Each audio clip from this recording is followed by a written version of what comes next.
An official hello, everyone, and welcome to today's Safety and Health Magazine webcast. MOC Beyond PSM, Managing Operational Change Across Teams, sponsored by Frontline Data Solutions. This is Alan Ferguson. I'm Associate Editor at Safety and Health Magazine and co-host of the On the Safe Side podcast, and I'll be moderating today's session. With that, let's introduce our speakers. With us today are Jim Albright, Rob Bartlett, and Tiffany Garari. Rob is co-founder and principal at Amplify Process Safety, LLC. He brings nearly 30 years of experience in the chemical industry with a background spanning chemical engineering, operations, safety, and environmental compliance. Tiffany is an EHS solutions consultant at Frontline Data Solutions. She has 15 years of experience supporting chemical manufacturing research and development, pilot operations, and multi-site industrial environments. Again, we thank you all for tuning into this presentation. Jim, whenever you're ready, go ahead and take it away. All right. Thanks, guys. It's great to be here. Thanks, everybody, for joining us today. It seems like it's appropriate for us to start a conversation with a poll question. So, since we're talking about MOCs and whether they're covered or non-covered, let's get a pulse. Are you working with covered or non-covered processes today? We're going to leave this poll up for just a minute or so and see how many folks can tell us where you're at before we kick off this discussion. I don't know. Tiffany, Rob, what do you think? More covered, more non-covered? I'm thinking more covered. I'm leaning that way. I'm leaning that way. I'm leaning that way too, although the description that was put out of it may pull in a few more people that may not realize that that did maybe before didn't realize that they had some processes that could use MOCs even though they're not covered. So I'm gonna say 50-50. Ooh, All right. look at you. Wow. I That was I was closer. that is pretty spot on, my friends. Okay. All right. Well, that gives us a nice baseline so that we can dive Yep. So into. we got a lot of covered process people here. Yeah, So a little bit of both. for sure. All right. Well, let's dive in. So basically, we're going to set the stage right now. What is it that we're doing in terms of getting our MOC processes in place for PSM requirements and even beyond? What are the processes that we have to go through to get multiple teams to start thinking about MOCs and compliance related to MOCs? So, guys, why don't you kick us off? Let's set the stage, and then we'll move into the actual meat of this presentation. All right, I'll start it off. So, I mean, the real question is why do we do MOCs, right? And really, it comes down to when you get by the regulatory side, of course, if you're in a covered process, you're doing MOCs because you have to do MOCs. The government, whether it's the federal government or state or local government, they're saying that you have to do MOCs. But putting that aside, what's the benefit of doing MOCs if you're not a covered process? And if you are a covered process, what are the other benefits you get from it? Well, I think as we have here on the slide, Jim, I think it really comes down to kind of three things. The first one is that if we're going to do a change in our process, we want to make sure that we think it through, right? We want to make sure that we are not just thinking through what's the specific change that we're going to be making, but why are we making it? We want to document that. What other things in in other management systems need to be updated, P&IDs, procedures, stuff like that. So that's number one is before we do it, we want to make sure we think it through. The second one is we want to make sure that we communicate it. We need to communicate these changes to the people out in the plant. We want to make sure we communicate it to engineering, to supervision, to management, et cetera. We want to make sure we get all affected personnel on board with what we're changing. And then the last one, and this is one that in my experience, folks kind of forget about, and not only just the value of it, but also when they're writing the MOC, I often talk about who are the audiences that you're really writing for. And one of them is the organization in the future, right? So you are in 3 years, as we say there in the slide, in 3 years, you're not going to remember why you did this change. So organizational memory allows you to have so that you can go back at any time and say, oh yeah, when was it that we changed out that pump? Oh, it was changed out back through, October of 2022. This is why we did it, et cetera, et cetera, et cetera. Tiffany, what do you think? Yep. I mean, I agree. I also think for those of you who are not covered, a good reason why you would have MOC is you might roll up into a plant that is covered. So maybe your process isn't, But just to make it so that everybody else's life down the line understands and you're not getting those kind of communication questions of, hey, why did you do this? What's going on? You know, doing it ahead of time also helps. So that way you're not reworking and having other people make decisions that maybe don't align with what happened initially. I think is also key. Absolutely. All right, so I'm going to get a lot of nodding head. The MOC process as a whole is obviously a requirement, but it's also very, very tedious. When we're talking to the folks that aren't necessarily covered by some PSM requirements, they're probably wondering, well, yeah, like why should I invest all of this time and effort? So let's actually dig into that conversation. Why aren't people actually going to do this? So, I mean, I can start with this one just based off working, on the shop floor for many years. It's not really laziness. A lot of people like say, oh, you're just being lazy. Oh, they don't want to do it. It's time.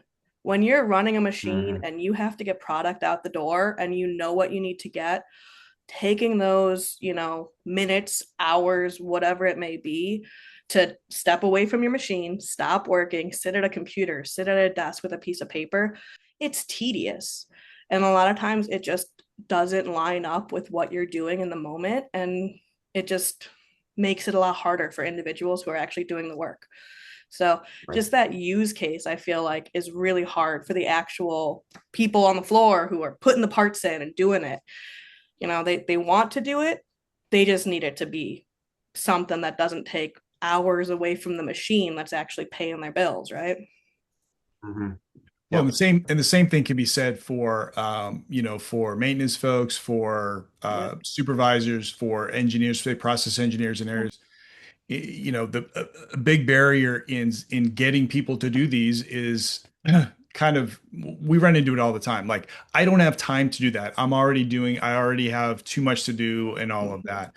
But I think one of the important things that people need to kind of think about is the third bullet on the list on the left there is um, that's really short-term thinking. You have to think of it as investing a little bit of time. Number one, for the safety aspect of it, or maybe the environmental aspect of it, but as well as having these things well documented, well thought out, is going to save you time down the road. And I think Mhm. that plays out in in many sorts of areas. But the real barrier that I see when I go to plants really does have to do with either just not having the buy-in from Mhm. folks to do this, and that can be senior leadership at the site all the way down to the folks on the shop floor. There's got to be buy-in to the value of not just that we have to do this, but there is value to it. And then the other is, if you have a system that has too much friction in it, it is very difficult to do. And I run into this a lot with folks that have immature processes, especially ones that rely on paper, because it takes so much time and energy to bring it to people to get signed off on. So I think, in my mind, those are probably the biggest barriers that I see. I've also seen if their MOC programs just get too bloated and they Mhm. try to just do way too much and it gets super complicated and you just have like one person who knows how to do it really well and then everybody else who's actually using the system, they have no idea. They have to read a program or a policy or a flow chart every single time they want to do one, and that just makes the whole system fall apart too.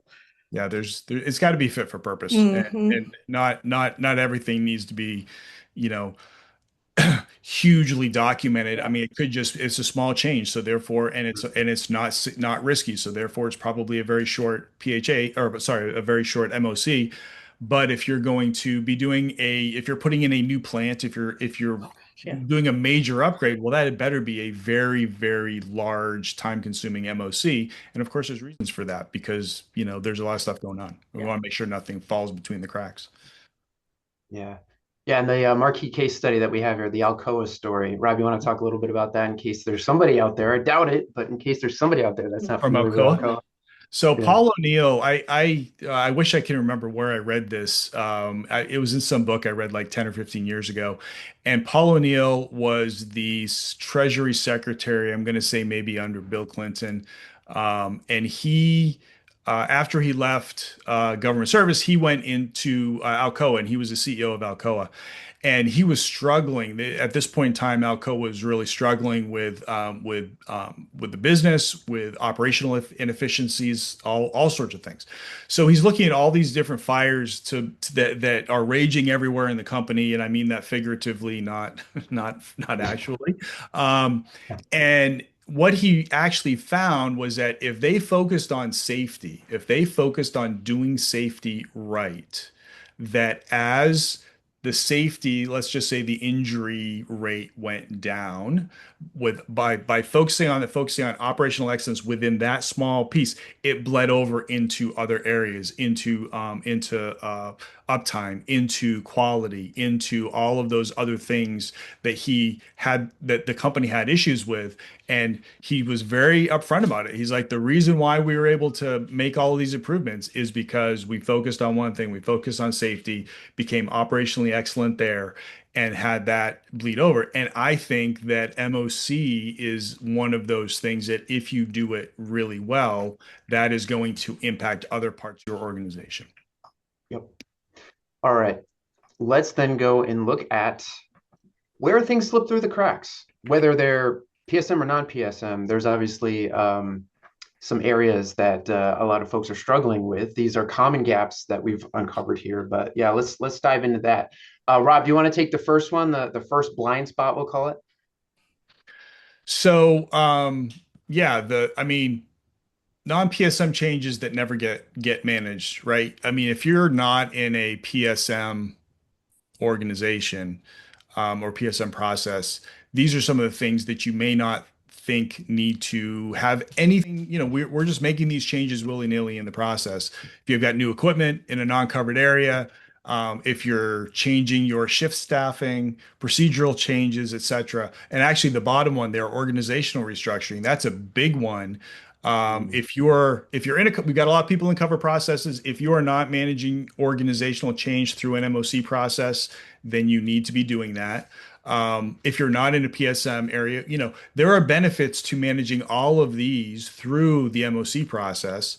And it's an area that non-PSM facilities and processes are really missing an opportunity to improve their systems by not doing MOCs in those areas.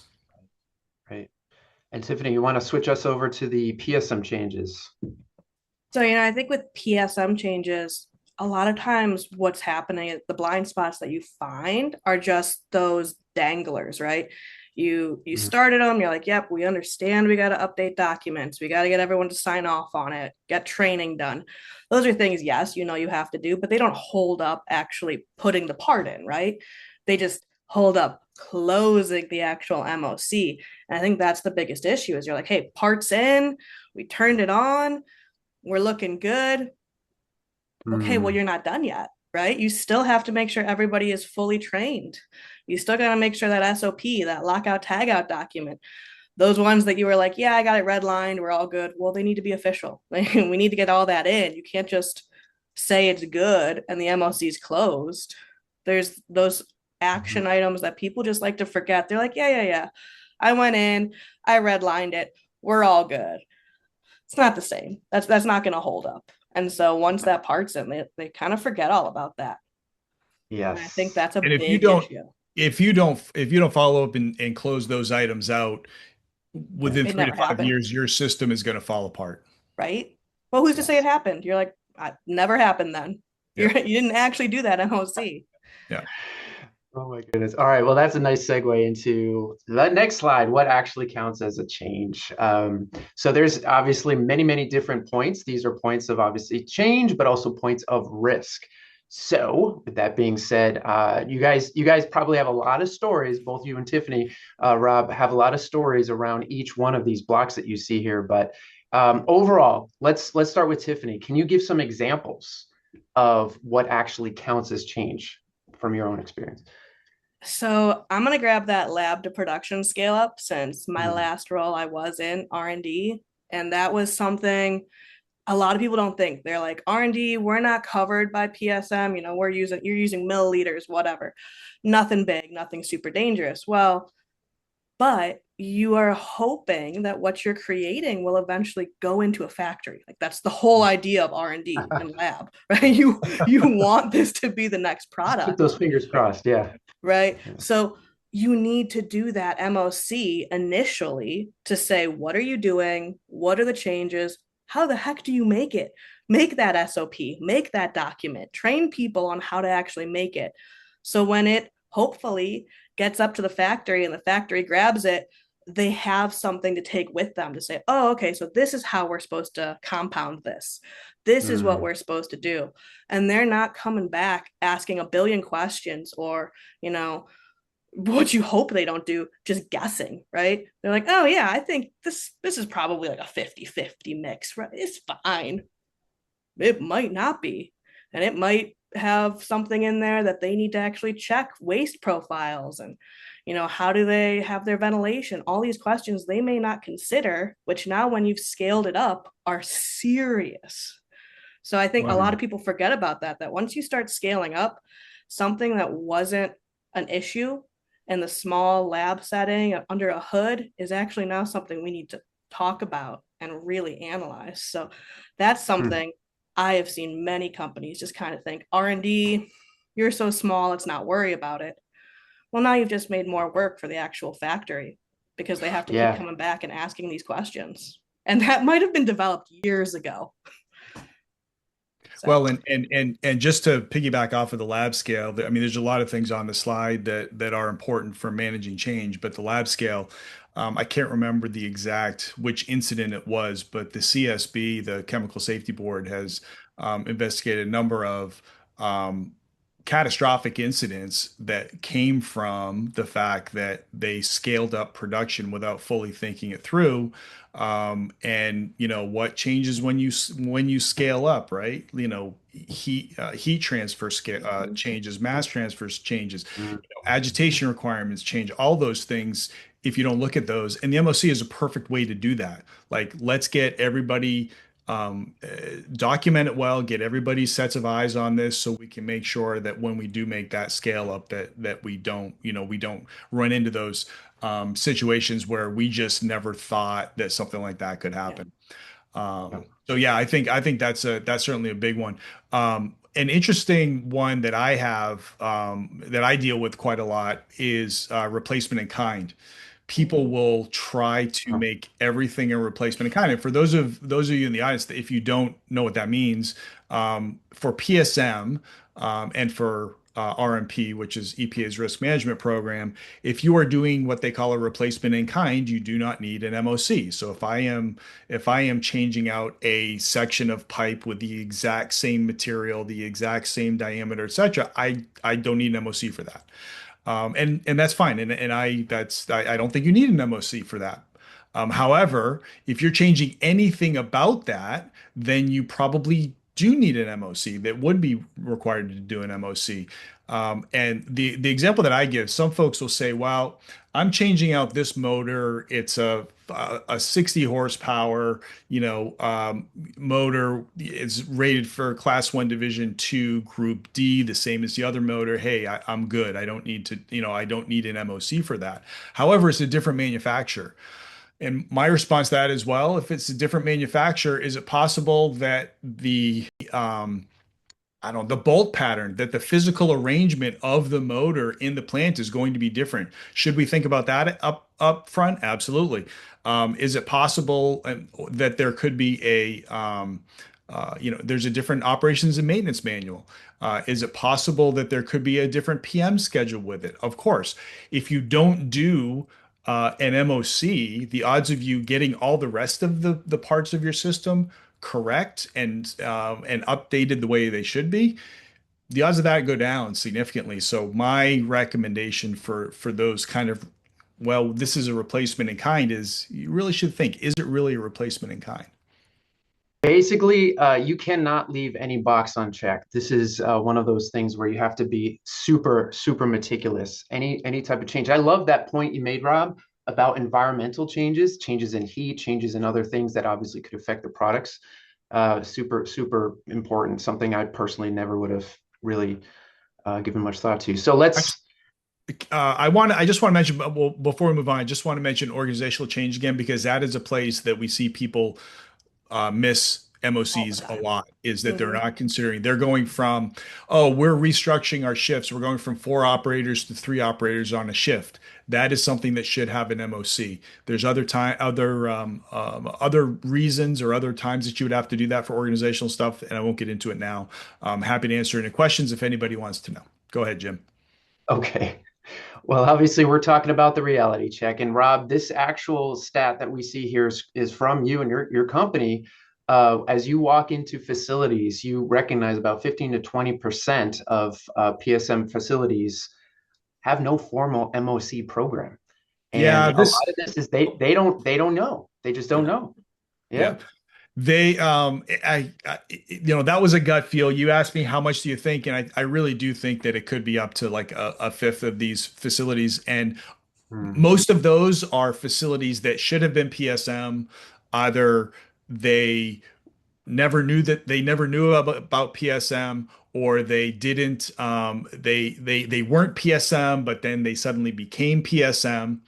Um, they never put an MOC process in place.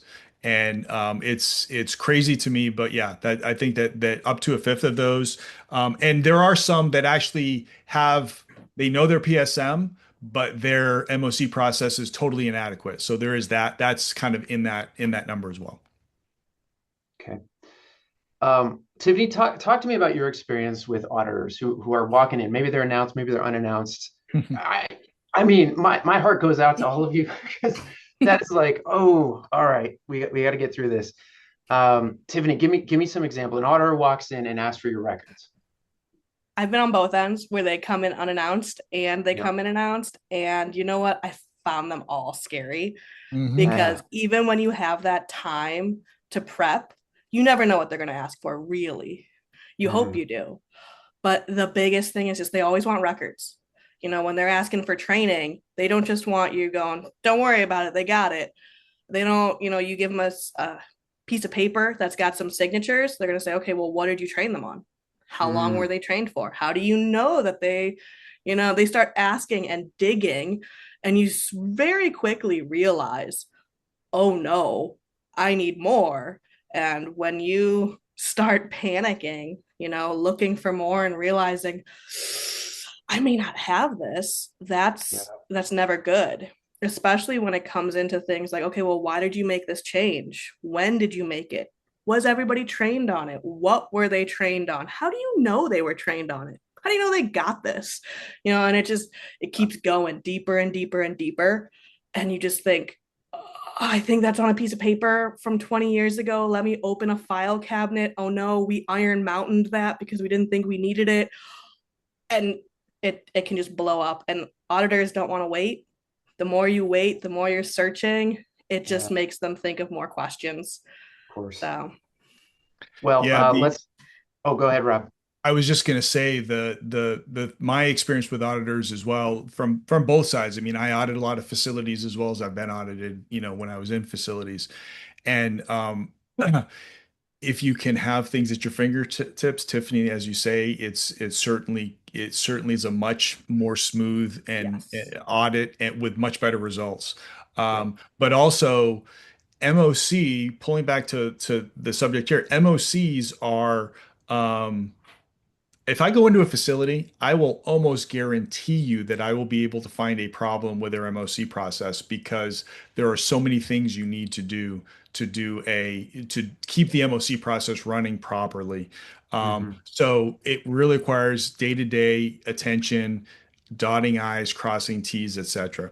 And the other thing that I wanted to just mention here, based on what we have in the slides here, is if you are not a PSM facility, as 40+% of you are not a PSM, or RMP, you still have a requirement to manage change based on OSHA and EPA's general duty clauses. Those are for non-covered facilities as well as covered facilities. But as Hmm. far as MOCs goes, OSHA and EPA feel that managing change in the MOC process is vital for making sure that people stay safe, and that the environment stays safe. We don't have catastrophic incidents there. So just because you're not covered doesn't mean that you shouldn't, that the regulators that come in to audit you won't be asking you for that sort of information. So if you don't have anything, that's not going to be a good day. Think of it as an insurance policy, right? You got to build out the program so that you know that when an auditor does walk in, and they will, unannounced, you're not sifting through your stacks of paperwork. I had a customer once tell me that before they improved their processes, they literally had to get a forklift to pull out a pallet of compliance documentation, stacks and stacks, reams of paperwork that they had to put into a different room and then pull people off the line so that they can go through and make sure they have all the compliance records before the auditor walks. That's So not a good look. That's not a good look for an audit. no. They actually passed the audit, so that's that. All right. Anyway, all right. Let's talk about the downside of non-compliance. This is, I don't mean to be the boogeyman here, but these are realistic risks. I mean, look at that, $500,000 per hour if your change hasn't been corrected. So yeah, you guys, let's dig in a little bit. Again, we're not here to scare anybody, but we want to tell you some stories and just give you all a little bit of a reality check. Well, there are some there. I mean, obviously, whenever you talk about regulatory compliance, there's the possibility of fines. Mhm. Um, my I don't know that I've ever actually seen data, but my gut says that if you are a covered process and you get fined for not having an MOC program, or having an inadequate MOC program, it's going to be more than if you're just if you're not PSM or RMP and you're just getting fined for general duty clause. But they can add up. They can add up. I mean, the fines of um, I mean, 16,000 is very low. I mean, granted, this would be for all of PSM, but I've got clients who have had more than $500,000 of fines just from one particular incident at their facility because they did not have PSM in place or had significant holes, like not having a good MOC program in that. And Mhm. when you talk about the middle slide there, the possible costs, I mean, $500,000 per hour. If you take a refinery down, I almost think it would have to be higher than that. I mean, we've got, you've got significant costs to interrupt any sort of production, right? I mean, we run so lean on on raw materials and on finished goods that any sort of hiccup can really have kind of a snowballing impact there. And then the one on the right, and this as far as the impact on the company itself, I mean, these incidents can be company killers.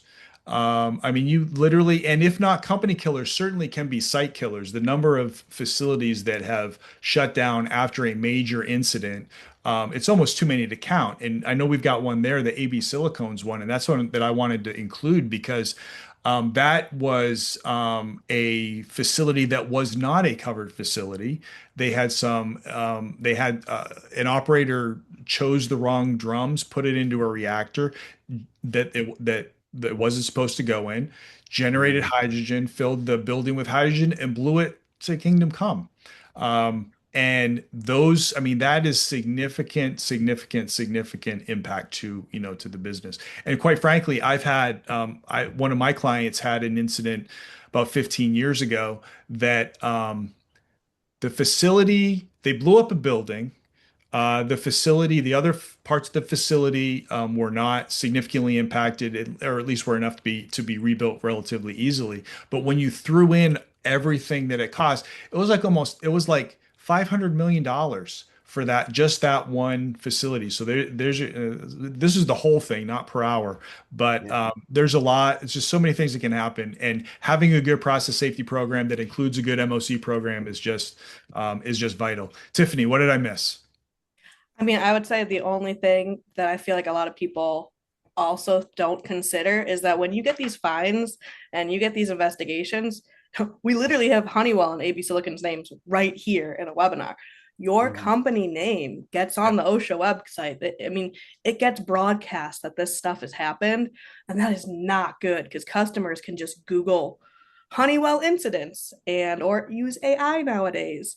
Yeah. And that just, I mean, that can turn customers away so easily if they're like, ooh, you guys had this incident, you had a fatality. They're not going to want to work with a company that has that, right? It can really impact you just having your name out there, even if they might not even go in to read what it was, right? But they see your name on that website and now Yep. they're second guessing that contract they were about to sign. Well, let's talk about getting consistent coverage then. I think that's a nice segue there. Um, for the non-PSM folks, let's have Tiffany. Why don't you talk about this? We had Rob talk about non-PSM in the last slide, so you can hit that first one.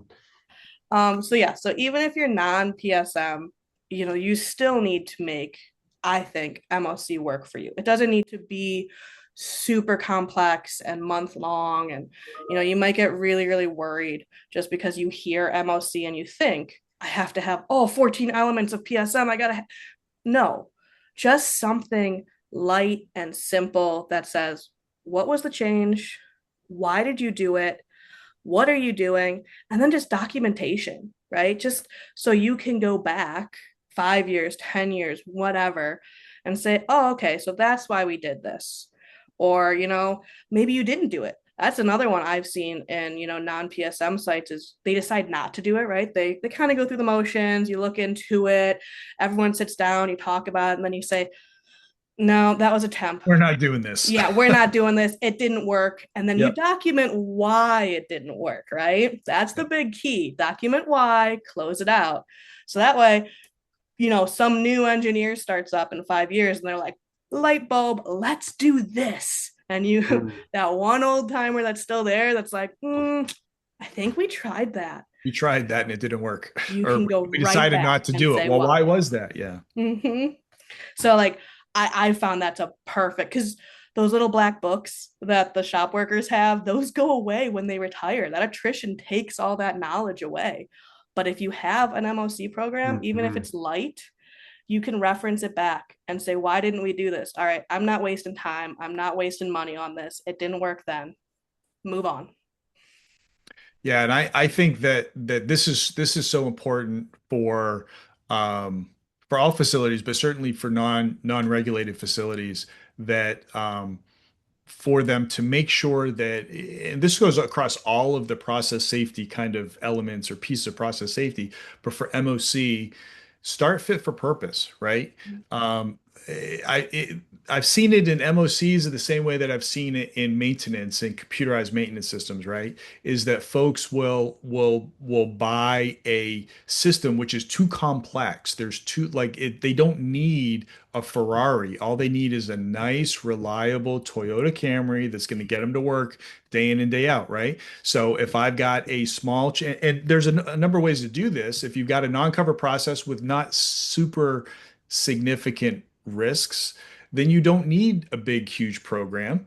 But if if you have a larger facility that is a little bit more complex and with much more hazards, you still have that issue of, well, I've got small changes and I've got big changes. Well, I've got many clients who we've helped that have different tiers. They've got tier one, which is like very simple changes that are very minor, and they define what that is.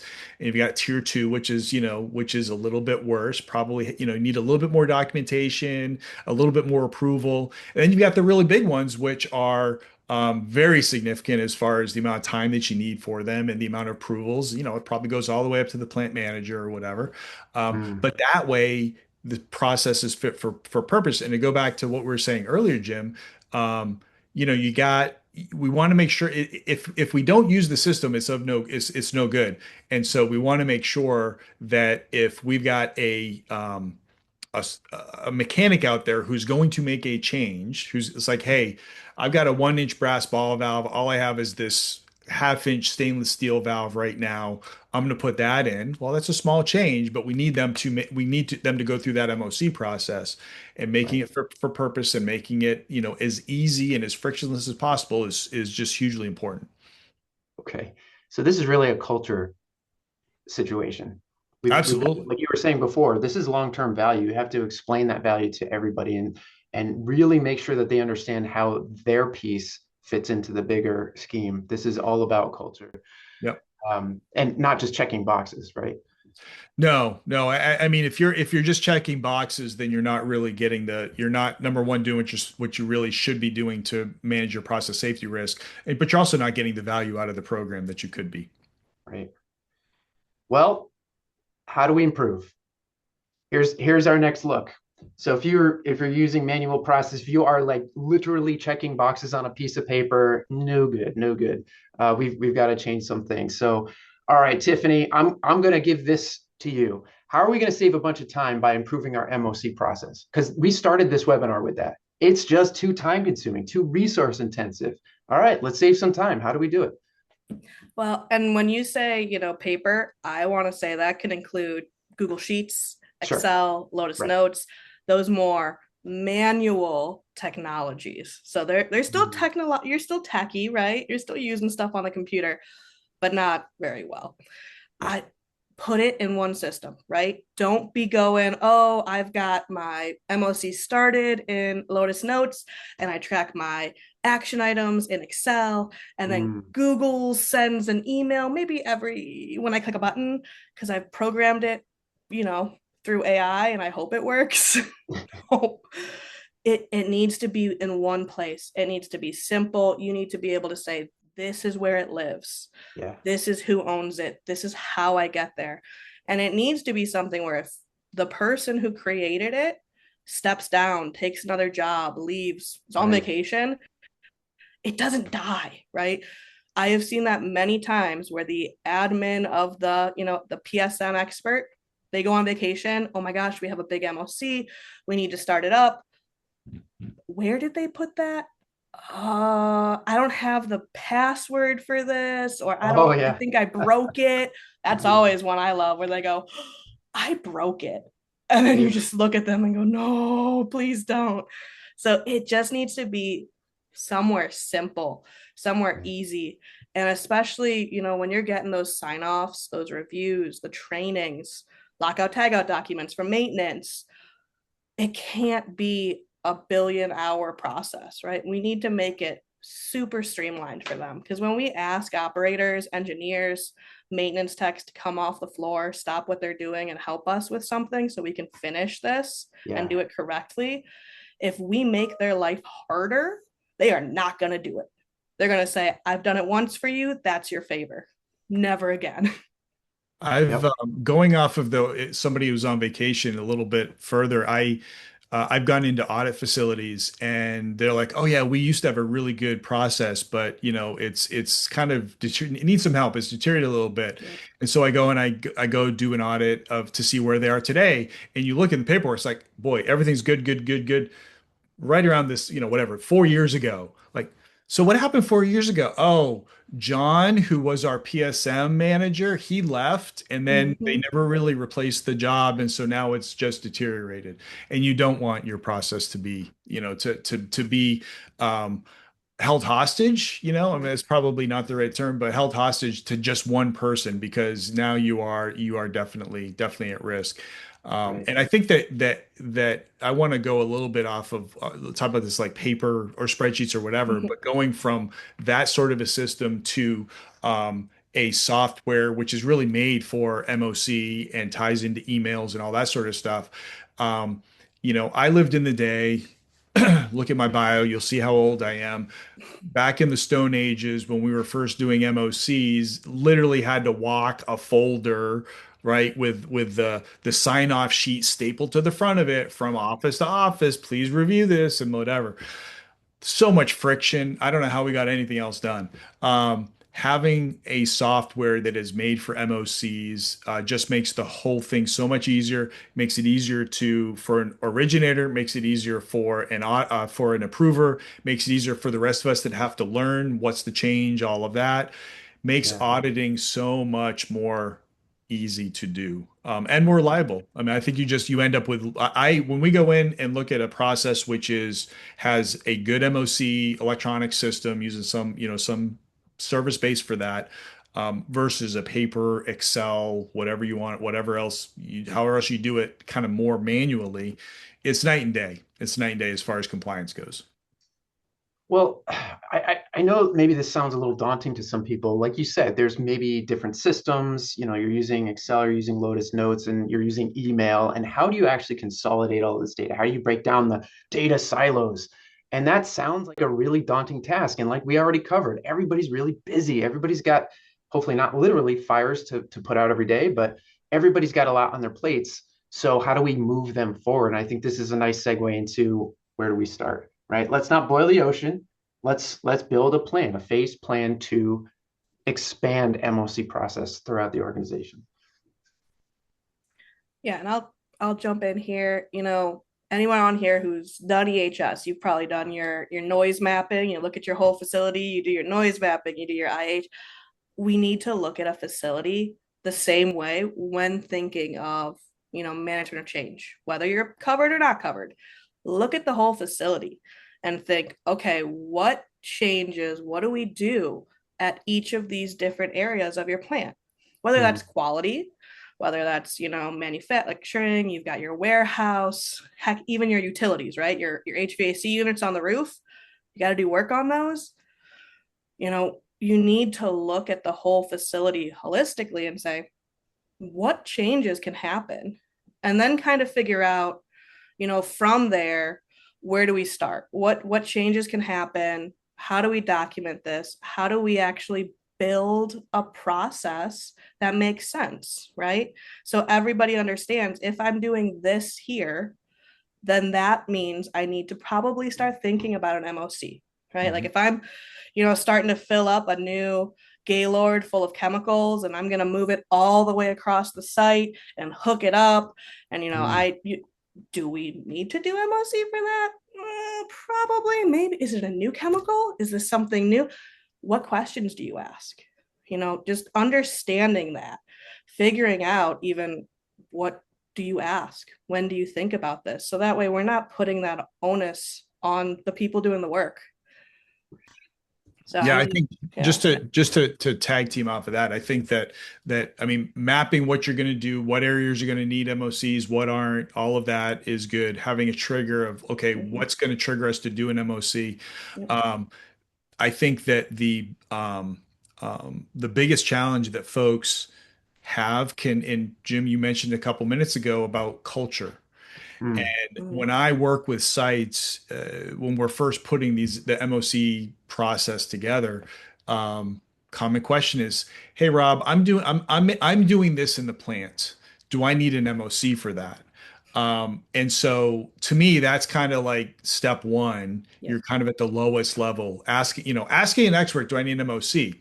When you get up to the top level, which to me is always someone out in the field, a maintenance guy is going to go do something in an area, and the operator is signing off on the work permit saying, "Hey, what are you doing here? Wait a minute, isn't that a change? Don't we need an MOC?"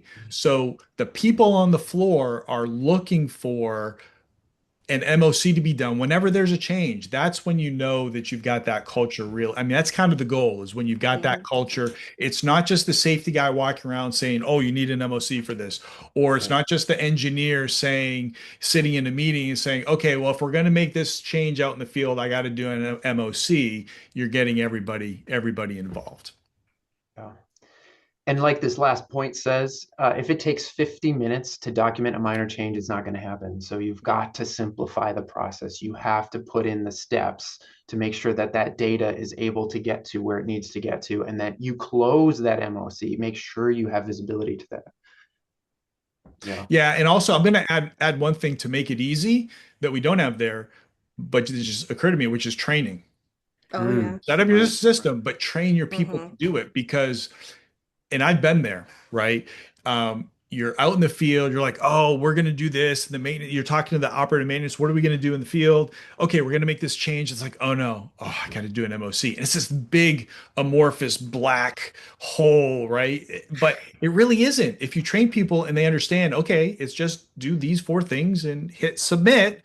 Right. That's not that big of a deal. So train them so they know it and so they understand the process, and so that it's not this big boogeyman of like, "Oh no, this is going to waste the rest of my day." It's not most of the time. But also why it's important. And I feel like when you talk to the techs, you talk to the maintenance team, they'll always have those stories of, oh man, so and so, changed this and now it made my life harder. I didn't have the PM for like, and everyone has stories, right? Yeah. And those are perfect examples when you're training to say, hey, remember that time that, the engineer changed that out on you without telling you? And it actually shut the line down because everything got clogged and then like, and then they start going, oh my Yeah. goodness, yes, you're right. That was a headache.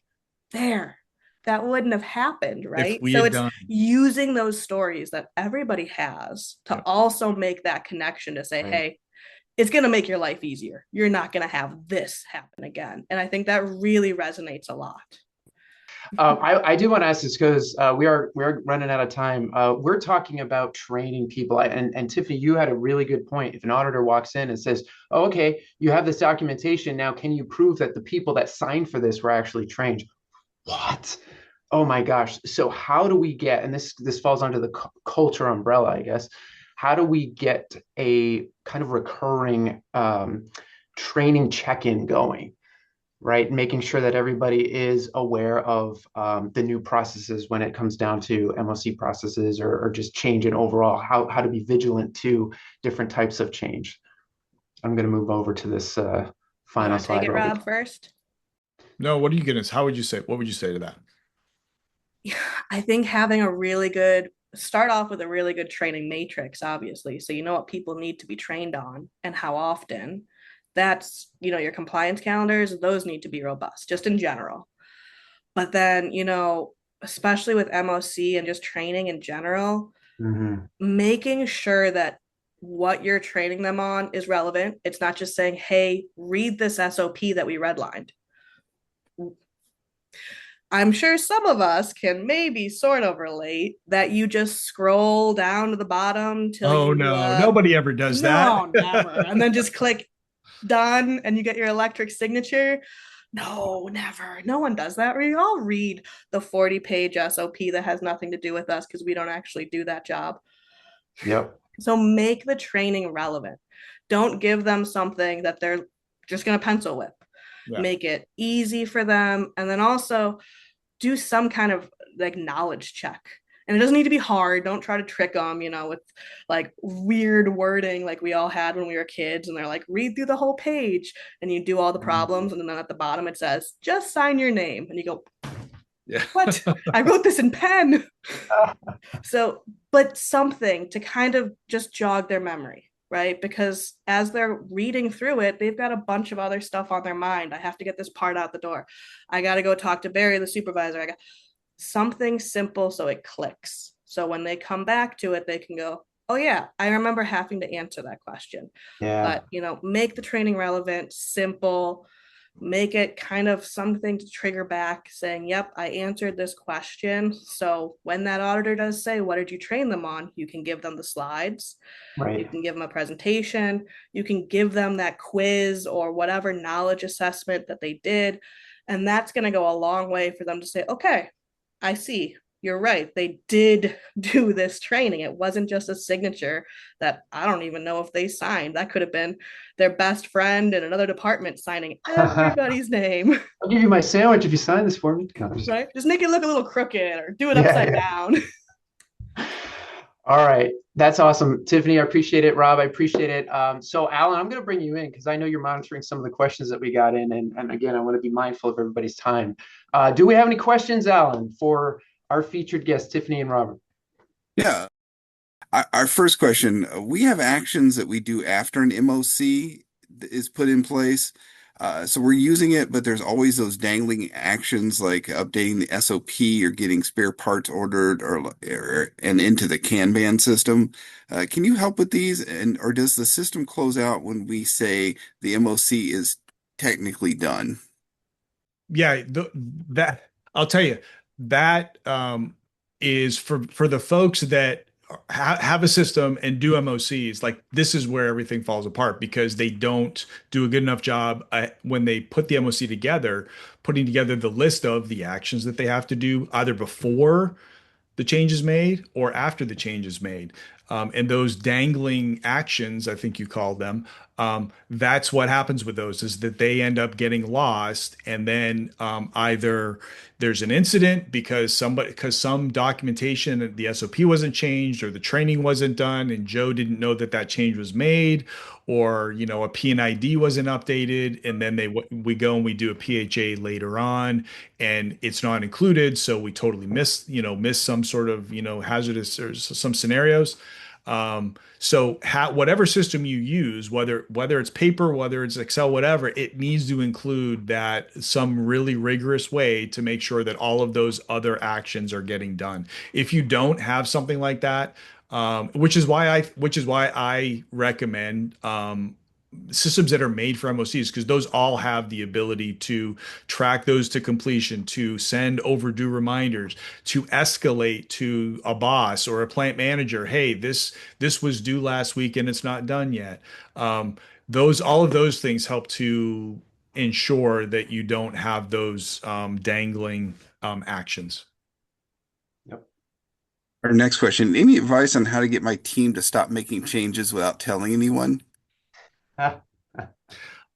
Tiffany, why did you grab that, or you want me to? I already talked about it a little bit. Why don't you?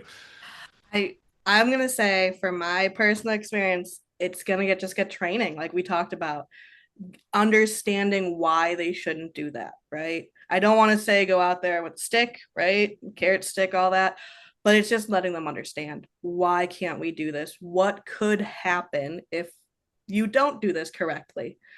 And it's just getting that understanding out to them, just because most employees, they're trying to get their job done. I mean, we all are, right? You Mhm. come in, you know what time your day ends, and you want that to happen with all your fingers and toes in place, hopefully. But letting them understand what could go wrong if you keep doing this. I'm going to add to that as well.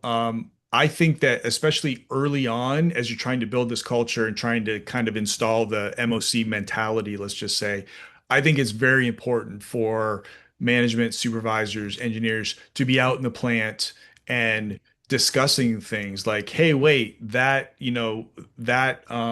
pump was something was changed on that pump, last night, that really should have had an MOC before you made the change.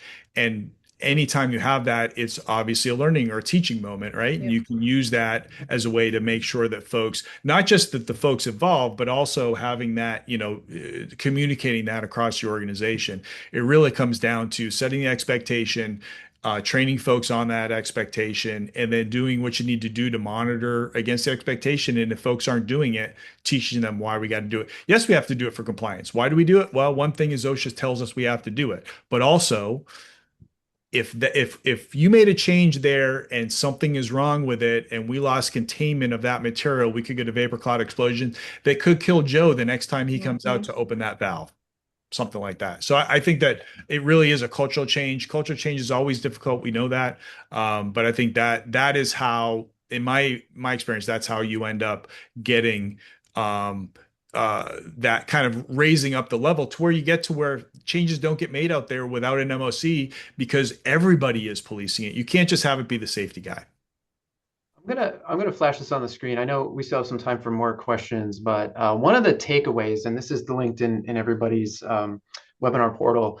There's this field guide that we just produced, and inside of this guide are actual actionable work pages that you can send to your teams.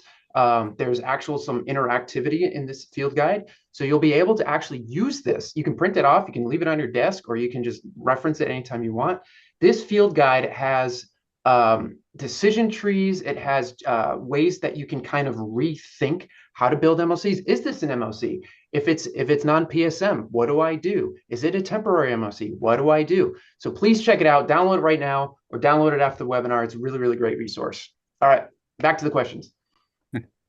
Our next question, I've run into issues where we assign a task to one person, that person goes on vacation, or their shift is off, they're on D shift and now it's C shift. So now we're stuck and this just lingers and someone has to sign in with them and sign their name. How have you guys worked to remedy this or work around it? Yeah, changes made before everybody knows. I mean, it really comes down to your system, and I hate to keep waving that flag, but it comes down to your system. And if you don't have a system which makes sure that everybody is trained the way they're supposed to, that make sure everything is done the way it's supposed to be, and you've got to, have a once a month review that the safety person does with plant management on all of the overdue, your system's just not going to work. So I think it really comes down to having the right tools. And I tell folks, can you use a paper-based system? Sure. But are you at higher risk of not doing things right? Absolutely, in my experience. And I'll piggyback on that and say, like, especially for that, someone's off or they're not there. I've found good systems where instead of just assigning it to a specific person, you assign it to a job task, right? So it's not just, you know, Jim Bob, who's the engineer for this line, it's the engineers. And you say, it can be Jim, it can be Terry, it can be, Janet, because they all are engineers. They all have that same criteria. They know what's happening. They've been looped in, right? You all work together. You just need that specific background, right? You need somebody who's going to understand the maintenance aspect of this, the engineering, the safety. So maybe not just assigning it to one person who's always doing the safety stuff, right? Having those backups, having additional people there and knowing who they are. It really does help. So you're not just putting that one person saying, hey, you're always going to do all of the maintenance tasks. You're the low man on the totem pole. Every MOC maintenance, you get that.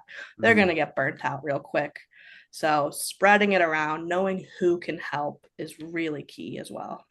Yeah, and I'm not sure if this is what the question was going to, but I think it's an important point, and that is that in any sort of manufacturing organization where you've got a list of actions improvement, whether it's quality improvements, process safety improvements, whatever, right? Everybody has a big long list, and then Joe decides he's going to retire, and what happens to everything on Joe's list? And this is where if you don't have a good system, it's a point of particular vulnerability because you need to be able to very quickly and easily reassign all of Joe's stuff to the right people, even if it's like assign it to one person and then have that one person, redistribute things if needed. But if you have a paper-based system, very difficult to do that. What you really want is something where you can say, "Oh, Joe left. Take all of Joe's stuff and give it to Janet," and Yep. boom, there you go. Now it's done. Now Janet's overwhelmed, but at least nothing's actually falling between the cracks. Well, thank you, everyone. Unfortunately, we have run out of time, and sorry we didn't get to everyone's questions, but all of today's unanswered questions will be forwarded to our sponsor. This ends today's Safety Health Magazine webcast. We'd like to thank Jim Albright, Rob Bartlett, Tiffany Garari, everyone at Frontline Data Solutions, and all of you who listened in. Take care and have a safe day. Thanks, everybody.